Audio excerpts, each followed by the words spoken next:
Ocean blue, what have I done to you? Cut so deep, yet growing through and through.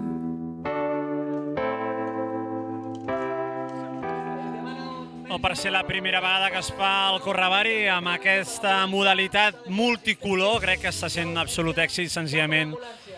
per la imatge que s'està donant de la ciutat, una imatge de salut, imatge d'esport, imatge de color. El color senzillament és alegria, és diversió, i pintar Barcelona envers una cursa de 10 quilòmetres on és relativament senzill poder-la fer i arribar, que la pugui arribar a tothom, doncs que tothom pugui lluitar una miqueta amb aquest petit estímul pel seu districte. Crec que és una grandíssima idea i, sens dubte, vaticino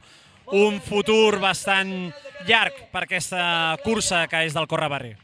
He vist una primera edició francament extraordinària perquè, per ser la primera cursa que s'organitza d'aquesta forma a la ciutat de Barcelona, m'ha encantat la iniciativa, m'ha encantat la participació, m'ha encantat el dia acompanyat, és un dia extraordinari, m'ha encantat sobretot també l'esperit, un esperit